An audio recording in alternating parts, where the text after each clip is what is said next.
Depois de nos regalar há 4 anos com a biografia do Marquês de Pombal, eis que Pedro Senalino, professor universitário, poeta e biógrafo, reincide com El Rei Eclipse, biografia de Dom João V.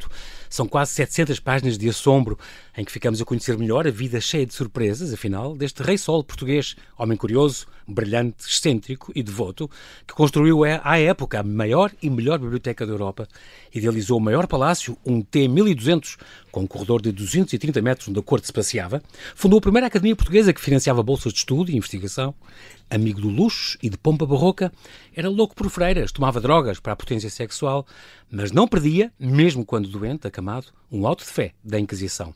Quem era, na verdade, este monarca que não parava e se consumiu, amado e temido em partes iguais pelo povo, e que no final de um reinado longo de 44 anos, morre de AVC no palácio onde nascera.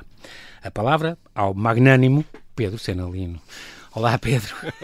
Olá, João Paulo. E bem-aja por ter aceitado este meu convite. Acabadinho de chegar de Bruxelas. Chegaste hoje de Bruxelas, porque tu moras lá. Sim, sim. E estou muito contente de estares aqui, porque nós conversámos há 4 anos, 1 de outubro de 2020, a propósito da biografia do Marquês de Pombal, mas foi online. É verdade. Estavas lá ainda e, portanto, eu lembro também, Pedro, que a última pergunta que te fiz nessa entrevista foi: estás a trabalhar no teu terceiro romance e numa segunda biografia de uma personagem portuguesa do século XVIII. Quem é que será? O Dom João V? E tu não respondeste. Porque acertaste. Já sabes. Agora imagino que venha aí o Dom José ou qualquer coisa. É a única pessoa que falta. Agora é um período de pausa. Mas por acaso, o Dom, estou a dizer isto, mas não é de graça. É porque, de facto, nós temos uma ideia. Já tive 1 ou 2 entrevistados, normalmente uma historiadora brasileira, que dizem que o Dom José ainda é muito mal interpretado por nós. Achamos que era um rei marioneta, um palhaço nas mãos do Marquês. Não foi bem assim. Foi um rei importante, que tinha uma cultura também grande e fez uma série de coisas, teve alguma ação que é completamente apagada pelo Marquês. Mas se calhar era uma boa hipótese também o reabilitar um dia mais tarde, vamos ver. Muito bem, Pedro, então, tu cresceste ali ao pé, perto de onde eu moro, Paço de Arcos, moras em Bruxelas, és lá professor, doutorado em literatura portuguesa do século XVII.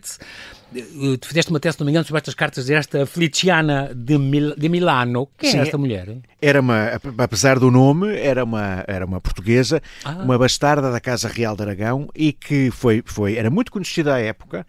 Ela no século XVII também? Século XVII, okay. Sim. Ela foi amante do rei Dom Afonso VI e fez um milagre. Dom Afonso VI foi deposto por ser impotente. Exatamente, com um libelo cheio de testemunhas, de prostitutas e tudo que falavam dele, de capacidades eróticas dele. E ela supostamente teve uma filha dele, portanto conseguia fazer milagres. Era uma escritora tão famosa que as cartas, que a grande escritora espanhola da época, a mexicana Sor Juana Inés de la Cruz, pediu um prefácio à Feliciana de Milão.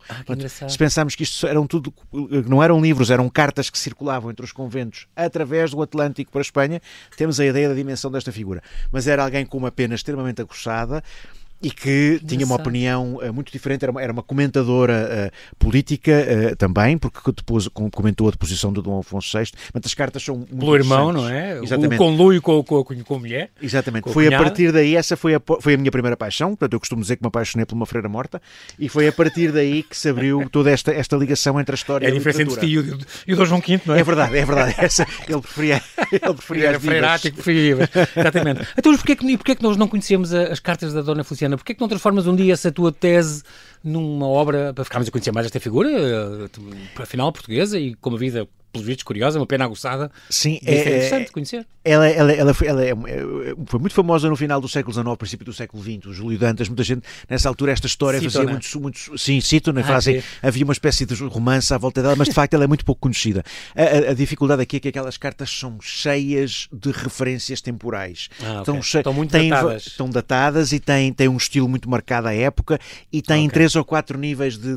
Portanto, naquela altura uma carta daquelas era explosiva. Hoje para nós é divertida. Mas uma delas, por exemplo, ela tem uma amante do rei que diz. O rei diz que quer, o Dom Afonso VI supostamente é o rei, Sim. quer as suas cartas de volta. E ela responde-lhe, quer as minhas cartas de volta. Então vamos jogar às cartas para ver quem é que ganha. Portanto, numa carta, ela jogava as cartas com a outra freira.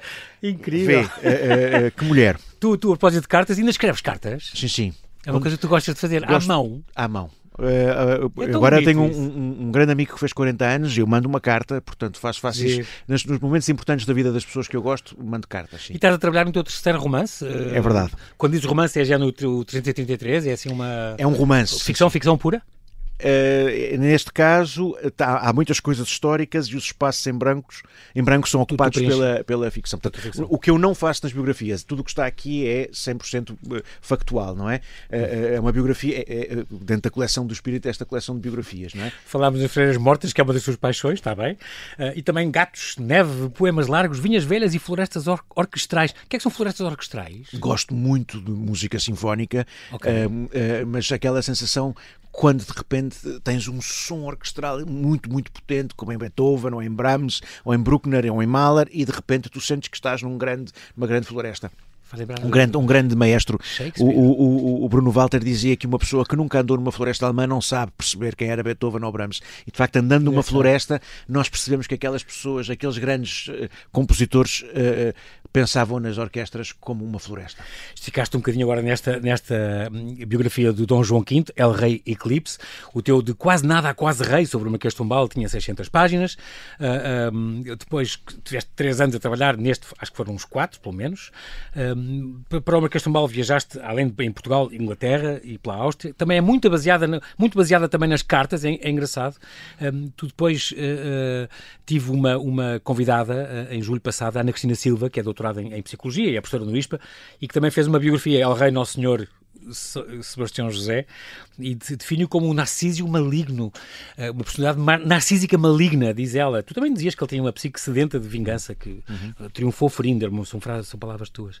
Muito bem, estamos aqui neste El Rei Eclipse, então, umas 700 páginas, contraponto, uma edição, continua mais esta biografia histórica, aliás, a tua do Marquês acho que inaugurou mesmo esta coleção de biografias históricas, dedicada a Ilia. Quem é este russo? Este João em russo, quer saber como é o nome, e o do rei também, é Ilia em russo, não sabia. É Ilia, que significa João em russo, sim. É uma homenagem a uma pessoa. Tu fazes aqui, ok, muito bem. Esta ideia, eu pensei, espera lá, será que o Dom João V tinha uma relação com a corte dos czares, ou não sei o quê? Se calhar tinha, não? O irmão tinha. Ok. O irmão que fugiu, Dom Manuel, andava desesperadamente à procura de um casamento e meteu-se de repente numa viagem louca para ir, assim que soube que havia uma czarina por casar, para ir à Rússia, esteve em Moscou para casar, portanto sim, mas não conseguiu. A czarina deu-lhe dinheiro e mandou-o de volta. Esta ideia para fazer este livro partiu de quem, Pedro? Foi da editora? Foi tua? Era óbvia depois do Marquês? Como? Tenho que fazer esta vida, porque as pessoas estão enganadas sobre este homem. Ou têm muita coisa ainda a descobrir, é um facto. Sim, a minha verdadeira paixão são os arquivos, devo dizer isso. Quando eu digo isto parece uma coisa tétrica e terrível, mas para um investigador que trabalha manuscritos, quando se descobre no meio de um manuscrito uma coisa que se está à procura há meses, eu várias vezes pensei, eu vou morrer com um infarte aqui e vou morrer feliz. Sim. Pronto, portanto, o que eu queria dizer é que essa é a minha paixão, é a paixão de investigar nos arquivos, e tenho muitos caminhos para seguir neste caso.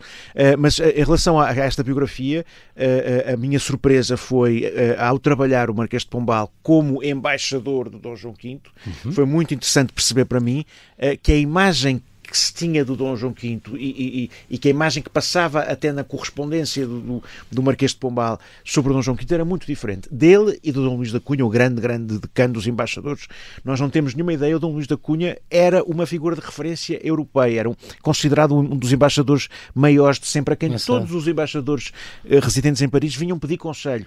Então, esta imagem do Dom João V muito diferente que passa, impressionou-me, e eu pensei, não, este é o passo seguinte.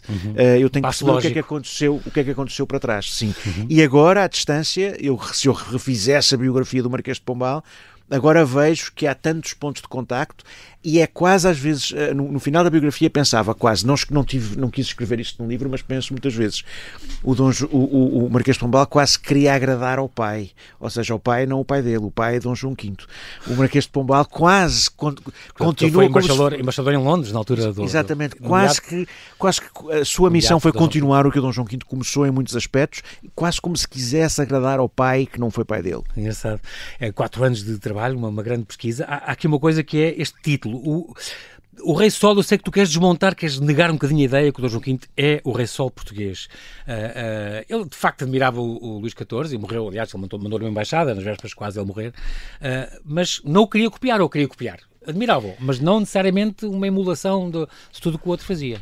Há dois grandes livros em Portugal escritos sobre o Dom João V que estudam esse aspecto. Um livro fascinante do António Filipe Pimentel sobre Mafra, a Arquitetura do Poder, e um livro do Rui Bebiano sobre, precisamente, sobre a ideia do poder e da majestade em Dom João V. Esses dois livros trabalham essa ligação ao Rei Sol, Mafra como uma ligação a Versailles, e todas estas construções da majestade que o Dom João V faz, imitando o Rei Sol. Sim, João Paulo, há uma imitação de um modelo.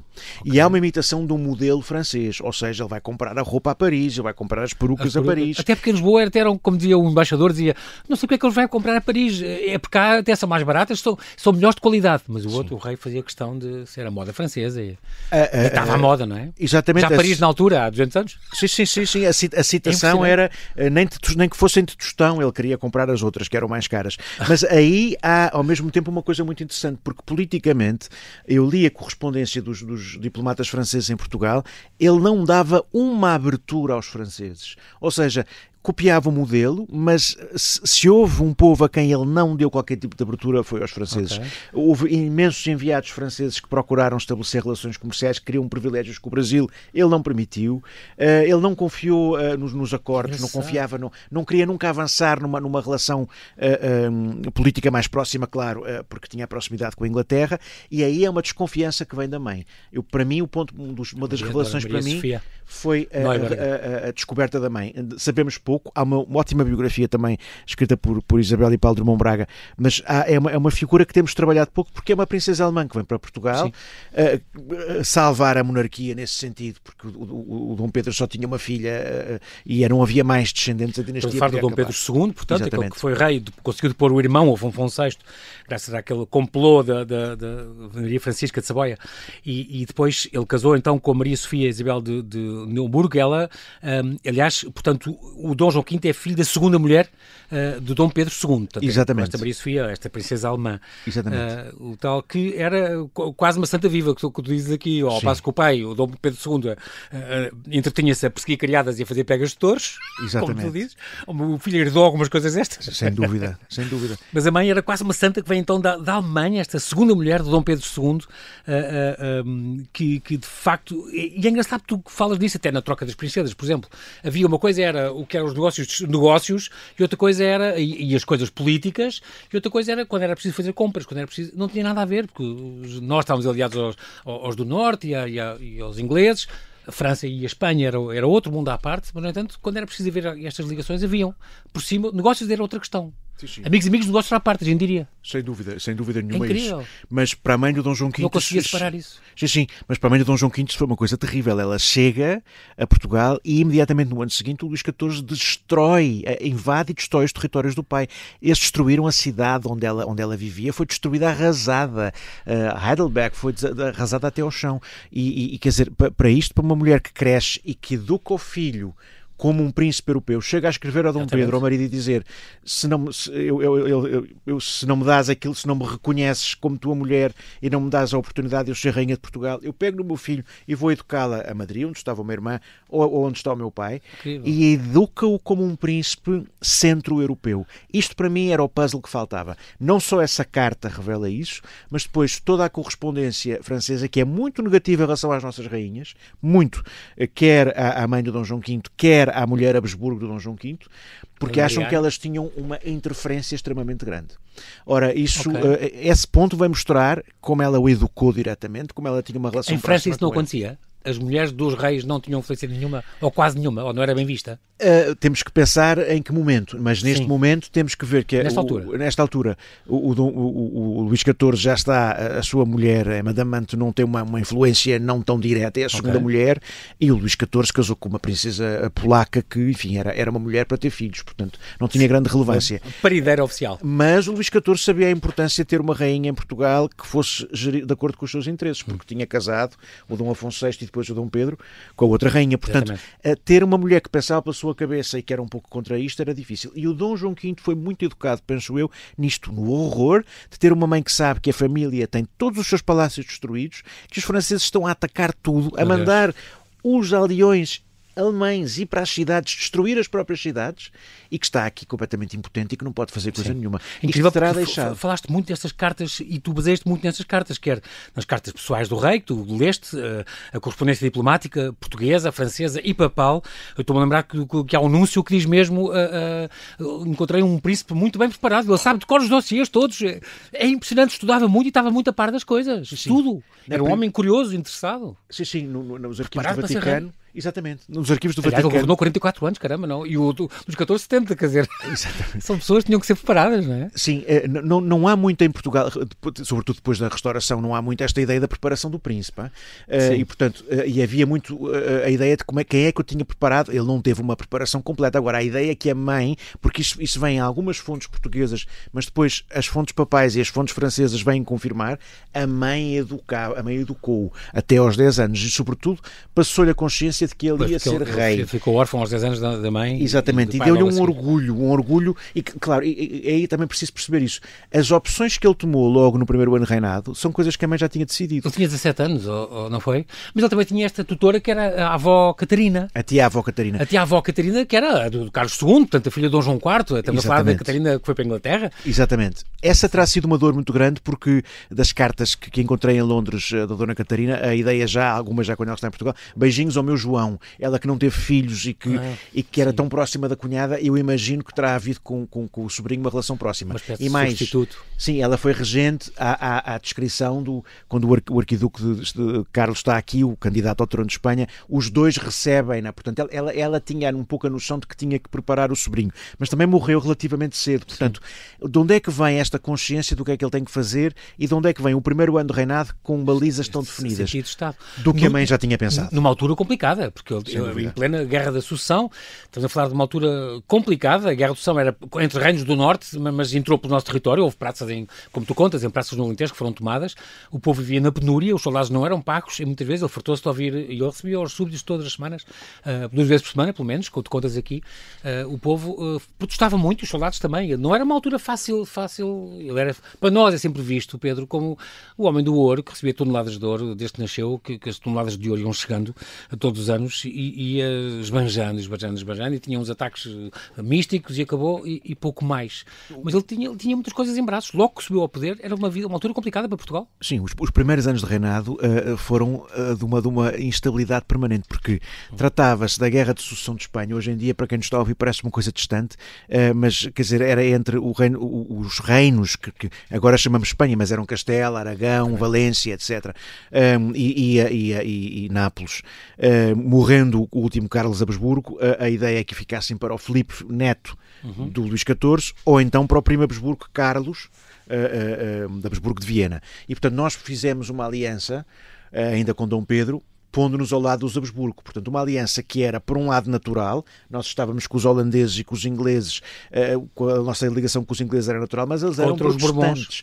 Exatamente. Contra os católicos, apesar de termos os Habsburgo. Era uma coisa difícil de gerir. Sim. E depois, quais é que foram os teatros da guerra? Há algumas batalhas navais, mas sobretudo o norte da Europa, na Flandres, e aqui, o nosso território. Portanto, nós invadimos Madrid, tomámos Madrid 2 vezes. É verdade. A única altura da nossa história, é verdade. Sim, o Carlos esteve aqui, o arquiduque, candidato, e portanto todos estes ataques passavam-se com os nossos soldados a entrar em Espanha e com as zonas de fronteira a serem completamente devastadas. Este rei, quando sobe ao poder, não tem realmente muitas hipóteses, porque se pensarmos, o comércio está afetado, o preço de todas as coisas estão afetadas, não há cereais, ele tem exércitos estrangeiros, é um rei que sobe ao poder, depende das decisões dos generais estrangeiros que estão aqui para as coisas mais simples e, portanto... Era um reino complicado. Exatamente. Pedro Senalino, nós temos que fazer aqui um brevíssimo intervalo e já voltamos à conversa. Até já. Até já.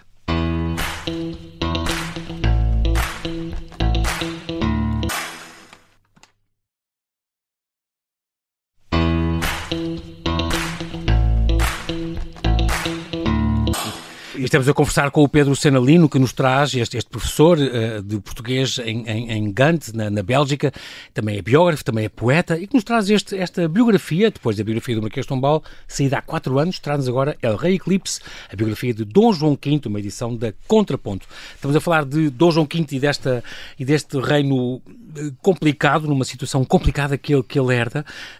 Todo este teu trabalho extraordinário que tu fizeste, Pedro, em consulta nos arquivos do Vaticano, onde foste desbravar cartas dos núncios.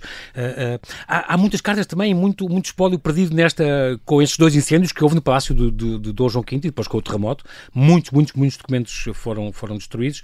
Mesmo assim, conseguiste, para mim, fazer um trabalho extraordinário sobre a vida deste rei, que revelas muitas coisas que as pessoas não faziam ideia, de facto. Quem é que foi mesmo este rei? Aclamado, tinha 17 anos, quando morreu o pai, que reinou 44 anos, que sabia muito de línguas, falava 4 línguas, sabia de matemática, era um rei muito bem preparado, como tu encontraste nos arquivos do Vaticano, com o conhecimento detalhado dos dossiês, como lá se fala, mas temos algumas ideias erradas sobre este rei, que era o dissipador mor para muita gente, certo? Ele, de facto, herdou, começaram o ouro a entrar, a primeira nau que chega, ele tinha 8 anos, uma nau carregada com ouro do Brasil, e depois a partir daí foi o tal rei sol português que muita gente chama, portanto este exuberante rei que ia gastando e o reino na penúria. Como é que a gente contrabalança isso com o rei, como tu dizes, que era incansável, que não parava, que era workaholic completamente? Há vários Joões. O primeiro João que cresce sob a condução da mãe terá sido um menino feliz, temos muito poucos dados sobre isso, mas tudo leva a crer que a relação com a mãe fosse muito próxima e muito afetiva. A morte da mãe é uma coisa terrível, é ele que tem que ir ter com o pai e dizer a mãe está mal, a mãe feriu-se com um brinco, a mãe está mal, porque quer era os últimos sacramentos, o pai não acreditava, portanto, isso gerou ali um primeiro João que depois fica doente, diz que vai morrer, etc., que perde a irmã, só para dizer, esta primeira criança nasce nos primeiros 10 anos com uma proteção e com uma sensação de que é um grande príncipe, educado para ser um grande príncipe europeu. É importante não esquecer que o Dom Pedro ainda tinha na memória que era o filho de um rei rebelde, de um rei. Portanto, há uma legitimidade acrescida com este casamento. E depois há um João que, depois do pai morrer e subir ao poder, tem a consciência do seu poder completamente, tem a consciência completa do seu poder. Isso é uma coisa importante, e de quem é e da sua identidade. Ele não nasceu só no trono, ele tinha consciência. Daí a imagem do Rei Sol ser tão fácil de copiar, ou de imitar, ou de reproduzir, ou de replicar. Mas ele era muito mais do que isso. Só que esses primeiros anos foram anos de intensos obstáculos. E nesses primeiros anos, o Cunha Bruxado, um dos embaixadores, conta nas suas cartas umas cartas deliciosas, que entrou no gabinete do rei, 1 ou 2 anos depois do rei subir ao trono. E diz que viu uma representação dos planetas e que viu Marte crescido, claro, Marte, deus da guerra, e o Sol eclipsado. Ou seja, que ele achava que o rei ainda estava um pouco por revelar-se. Só para explicar quem é este primeiro João. É um primeiro João que sofreu e que aprendeu no sofrimento aquilo que vai fazer depois. Portanto, ficou doente, não teve certamente relações sexuais com a mulher austríaca quando chegou, teve uma relação com outra rapariga que depois levou para um convento, teve uma filha com ela, não tinha um grande poder. Noronha era essa? Noronha, exatamente. Não tinha um grande apetência para o poder. É sempre preciso desconfiar um pouco das fontes francesas, mas dizia ele não tinha vontade para fazer nada e já gostava da igreja, gostava de muitas das coisas religiosas, que eu penso que está ligada à imagem da mãe. A mãe era hiper religiosa, organizava procissões, e eu penso que esse Fausto e essa devoção vem dessa relação com a mãe. Portanto, os primeiros anos com a guerra dentro de fronteiras são anos em que o rei está perdido, está fisicamente perdido, não encontra uma relação com a mulher. Tem este irmão meio louco que ele tinha, o Dom Francisco, que criou o trono também. Criou o trono e que era violento. Completamente avariado. Sim, que era violento. E, portanto, são uns anos de um pouco perdidos. E depois são os biógrafos alemães da rainha, da mulher, da Dona Mariana, que dão a entender que ela lhe vai dizendo: João, mas tu tens que tomar isto em mãos. E eu acredito sem dúvida nenhuma que ela desenvolveu nele a consciência de que ele tinha capacidade para o fazer. Ele tinha um super-ministro. Essa é outra coisa. É que nós ficámos obcecados pelo Marquês de Pombal, e é normal. Eu acho que é um erro muito português. Quando temos uma figura muito importante num século, isso apaga tudo o que se passa à volta. Falamos do Fernando Pessoa no século XX e olhamos à volta e temos um século de génios em termos de literatura. E aqui também, claro, o Marquês de Pombal ofusca tudo à volta, ofusca não é? Tudo. Eu dou aulas de português, numa das primeiras aulas do nível 3 eu peço aos alunos: façam uma lista de 10 palavras que vocês associam a Portugal. Marquês de Pombal aparece sempre. Mas isto para dizer, não vemos os outros ministros. Que foi o super-ministro que ele teve então? Ele teve 2 super-ministros. O primeiro, o Cardeal da Mota, o Cardeal da Mota na segunda fase, que é uma criação do Dom João V. O Cardeal da Mota é realmente a personificação do que o Dom João V Aliás, quando ele teve o AVC no fim e começa a ficar mal, e passa 8 anos de cama, praticamente, sim. entrega, diz ele, há uma carta a entregar o poder à mulher, à minha querida mulher que eu tanto amo. Exatamente. Mas, de facto, quem depois tinha as rédeas do poder era um bocado o Cardeal da Mota, certo? Já nessa parte final. Ao mesmo tempo, é verdade, João Paulo, mas ao mesmo tempo ali o que aconteceu foi que o Dom João V gostava de deixar algumas coisas pouco claras, embora tenha definido as secretarias, e, portanto, e com competências, esses secretários, enfim, não tinham um poder, tinham competências, mas não tinham um poder muito definido. Portanto, o que aconteceu ali, houve um vazio de poder em que muitas figuras nas sombras agiram e atuaram. Mas, apesar disso, o primeiro grande ministro é o Diogo de Mendonça, é pai do Diogo de Mendonça, que vai ser ministro do Dom José, portanto, vai ser colega do Marquês de Pombal ao início. Este homem é descrito pelos estrangeiros todos, por todos eles, como um homem hiperpaciente, com conhecimento dos dossiês, muito grande, como conhecimento da máquina de poder. Um grande braço direito. Sim, com uma paciência enorme. O rei perdia a paciência com ele, tirou-lhe uma vez um tinteiro à cara. Pronto. O homem sentava-se aos joelhos do rei, tomar notas, enfim. A sério? Sim. Portanto, esta dupla, o Dom João V tomou as rédeas do poder depois do final da guerra com muita consciência do seu poder, porque tinha um ministro que permitia, que o ajudou de certo a fazer o trabalho que ele não conseguia fazer. E depois o Cardeal da Mota, que é uma criação joanina, essa figura. É engraçado porque temos aqui vou pegando assim em pormenores. Tu descobriste aqui umas coisas, por exemplo, que o que achas que até agora ninguém tinha tocado, como por exemplo estas fontes novas que tu encontraste. Este marinheiro sueco, eu só me lembro do Goiécares, um marinheiro sueco extraordinário, que era uma ordem de autoridade natural, que eclipsavam quem quer que estivesse ao seu lado, entrava nas festas, entrava em todo lado, e que fala muito dele, porque foi falar deste rei, porque se cruzou com ele e com quem ele se dava, e portanto, e tem uma opinião sobre ele. Os franceses também têm outra opinião sobre ele. Vai dando estas cartas dos estrangeiros, como é que os de fora veem o nosso rei, e daí tiraste também muito uma opinião que cada um não tínhamos ideia. Sim, eu como estrangeiro noutro país, exatamente, prezo muito os olhares dos estrangeiros sobre um país. Portanto, essa é uma coisa, o que se chama literatura de viagens, mas é uma coisa que naturalmente sou levado a seguir. Muitas dessas fontes tinham sido já publicadas, mas este marinheiro sueco, o Karl Tersmeden, que escreveu em vários volumes umas memórias publicadas, a última edição foi dada 100 anos, tem 2 partes da sua viagem de barco sobre Portugal, e a descrição, sobretudo, que ele faz de Lisboa, vista pelos olhos com a família dele, real e teve não sei. Sim, ele conheceu a família real, dá-nos dados que ninguém nos dava, porque sobretudo este homem conta que todos os dias, quando acordava de manhã, a primeira coisa que fazia era escrever o seu diário, e portanto tem dados. Eu nunca encontrei o nome do banqueiro do Dom João V, que se chamava Bourgeron, onde é que ele morava. As festas que se faziam, por exemplo, festas com bailes de máscaras, onde ele, para se mascarar e conseguir ir atrás de uma rapariga que gostava, teve que pedir aos músicos, aos tais 20 e tal músicos que o rei foi buscar à Holanda e à Alemanha, que eram altos como ele, para se disfarçar. Ele dá uma imagem de Lisboa completamente diferente, mas dá uma imagem do rei muito interessante. O rei, ele vai ao palácio, o rei não fala com ele diretamente, apresentam-se em francês, e ele dá uma imagem do rei como um homem que emanava uma simpatia e uma naturalidade e uma majestade natural. E o Dom José muito eclipsado. Magnética, engraçado. Exatamente. E o Dom José é muito apagado, por exemplo. É outra coisa. Pois sim, engraçado. Como depois há de ser, como a gente vê descrições a falar disso.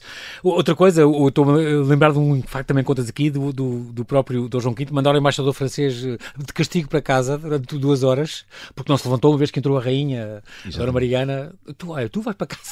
Sim. Estou a ver isso a acontecer. Sim. Não, apesar de tudo, era tão respeitoso que ele escreveu ao Luís XIV, ao Luís XV, peço desculpa, e disse: o seu embaixador fez isto.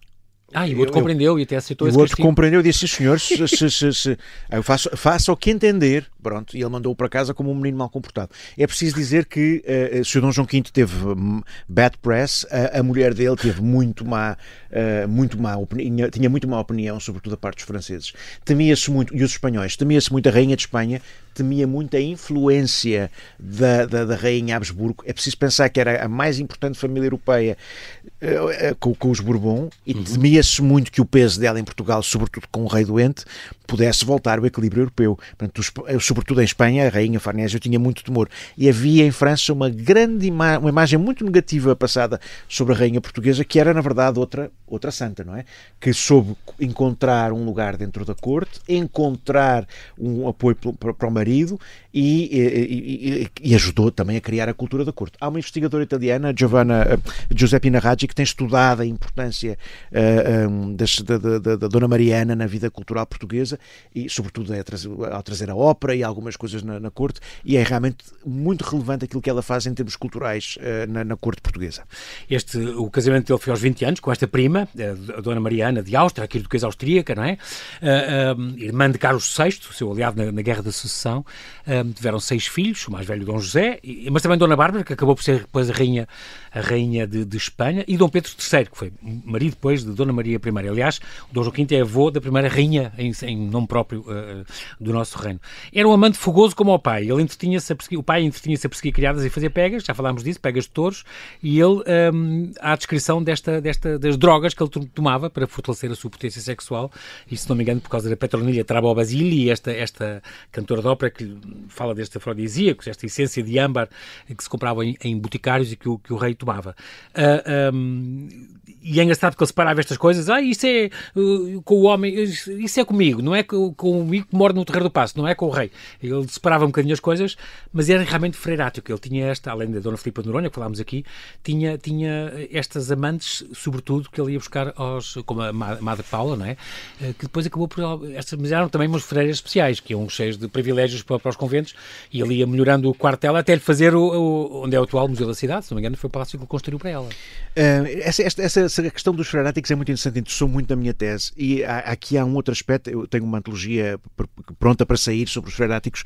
Há aqui um aspecto interessante, que é, estas mulheres eram levadas, eram sobretudo filhas de nobres, as segundas filhas, e eram obrigadas quase a ir para o convento. A ficar empardadas. Sim. Exatamente. É um fenómeno não apenas português, mas sobretudo português. Em Espanha temos os arramantes de monjas, que estão presentes em alguma literatura, mas aqui não era uma coisa de vocação, era uma coisa de condição social, não é? Sim, mas muitas, como a Feliciana de Milão, por exemplo, escolheram o convento porque o convento era o lugar onde era possível ter liberdade, poder estudar e poder estar livre do poder dos homens. E, portanto, há, em muitos casos, uma vida muito mais interessante no convento do que e tu explicas também que havia muito freiráticos porque eram mulheres que não tinham maridos furiosos, como ele teve que fazer com o Flor da Murta, se não me engano, a Dona Leonor, ele teve que mandar o marido embora, exilou o marido ou qualquer coisa, porque eu quero a tua mulher. Sim, e mesmo a Madre Paula foi trocada por outra, ele ficou tão encantado com a Madre Paula e ia visitar outra freira, mas ficou tão encantado que trocou-a com o Visconde ou o Marquês não sei de quê, que é extraordinário estas conversas. Sim, mas é preciso ver que arranjos. É verdade. É um choque para nós, mas ao mesmo tempo estas mulheres, muitas delas eram forçadas a ir, mas o ambiente do convento era um ambiente muito rico culturalmente. Sim. E onde se trocavam livros, onde havia, e depois o contacto com o exterior e o contacto com estes homens permitia uma liberdade não real, mas um pouco mais de pensamento e de troca de coisas, de manuscritos, de informação, que tornava a vida delas mais interessante. Portanto, esse é um aspecto. Agora, esta ideia dos freiráticos é também muito interessante em Portugal, porque não é só um tema sexual ou erótico, é também um tema literário. Há muitos poemas escritos à volta disto. E esse é o aspecto. Ao trazer a história da Feliciana tão claramente aqui... As cartas da Mariana Alcoforado, por exemplo. Exatamente, tal e qual. Mas ao trazer a Feliciana tão claramente nesta primeira parte do livro, eu quis mostrar como havia aqui um espelho com o Dom Afonso VI, não é? E como estes perigos com a Madre Paula pairaram. Aliás, há uma descrição no Vaticano, que eu encontrei nas cartas do Vaticano, dele, do anúncio do representante papal em Lisboa, contar chocado que o Dom João V tinha feito organizado dentro da igreja em Odivelas, tinha organizado um baile, tinha levado músicos, tinha carros alegóricos, tinham ido de Lisboa até Odivelas e que as pessoas estavam chocadas com aquilo que estava a acontecer. Portanto, era muito público também nas suas manifestações. O confessor admoestou e o rei mandou comer só galinha, de castigo, até se fartar. Nem só galinha, nem só rainha. E despediu.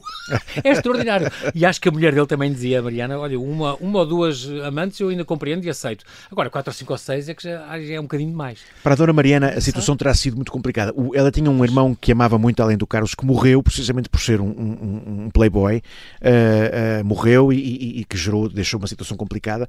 E era complicado, sobretudo porque ela tinha um pai, o imperador Leopoldo, era um pai que amava muitíssimo a mãe. Ela teve uma imagem de um casal real que se amava e que se protegia. E, portanto, chegar a Portugal, encontrar a Dona Filipa de Noronha no paço metida com Dom João V, quer dizer, um rei que está... Já era casado na altura, claro. Sim, claro. Quer dizer que isso logo foi complicado, ter que encontrar o seu lugar a pulso e ainda para mais ter que aceitar esta vida do rei que não a deixava, que era visível. Era bastante violento. Foi uma mulher muito paciente. Vem os vários filhos ilegítimos, que ele depois legitimou, não é? Os meninos da Palhavã, são muito conhecidos. É engraçado que mais tarde, ironicamente, ele, a partir de uma certa década, já começa a ficar mais doente, e então manda perseguir exatamente os freráticos e o rei manda fazer umas leis que proíbam estes encontros e é engraçado, manda fazer rusgas aos freráticos em 1742. Fala um bocadinho, nós estamos quase a terminar, Pedro, fala-me um bocadinho destas, e depois há toda esta história incrível das embaixadas que ele manda ao Papa, do Palácio, do Real Convento de Mafra, daquela obra de arte total que ele fez ali em Mafra, que foi Património Mundial há 7 anos, da Capela de São João Batista em São Roque, o Aqueduto dos Águas Vivas, começou com ele, Basílica Patriarcal, da Ópera e o Palácio das Necessidades, tanta coisa que ele fez, a extraordinária Academia Real, onde pagava bolsas e pagava de estudo e de investigação, o primeiro dicionário português foi feito pelo padre Rafael Blutou, falas disto também, a passarola, as trocas de princesas, temos coisas extraordinárias. O que é que tu dirias qual é a imagem que ficou para ti, a grande surpresa que tu descobriste com esta investigação que fizeste grande?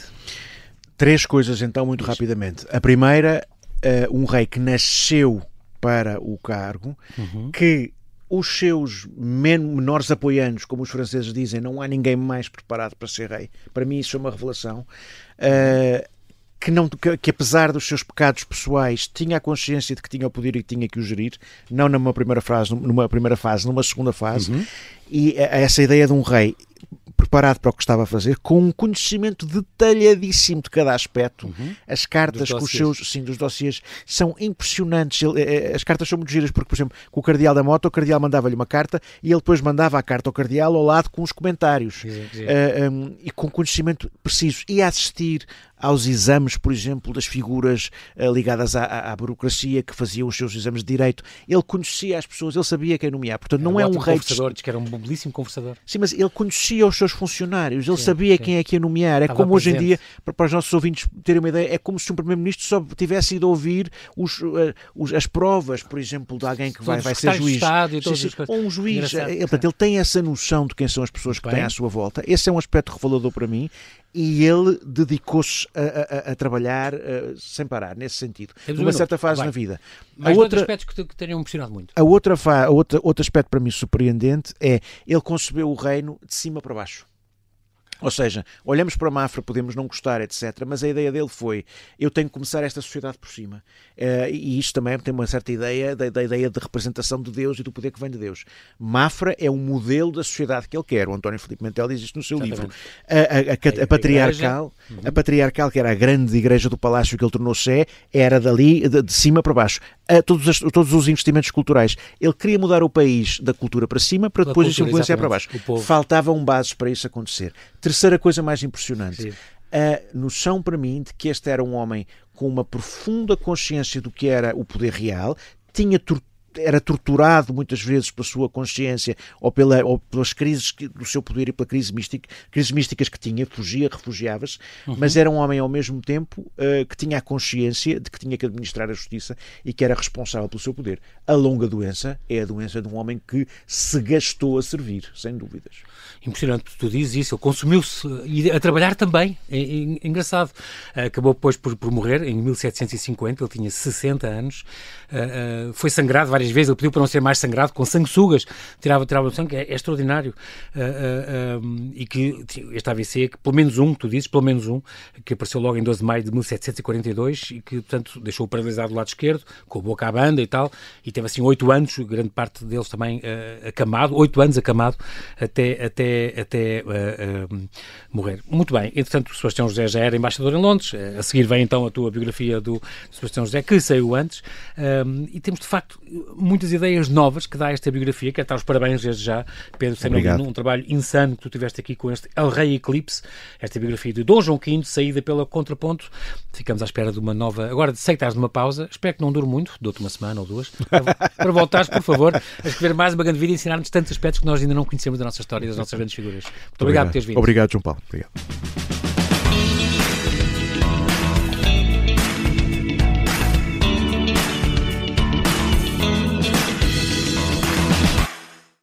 Se gostar deste podcast, pode seguir, dar 5 estrelas e comentar o episódio na Apple Podcasts ou no Spotify.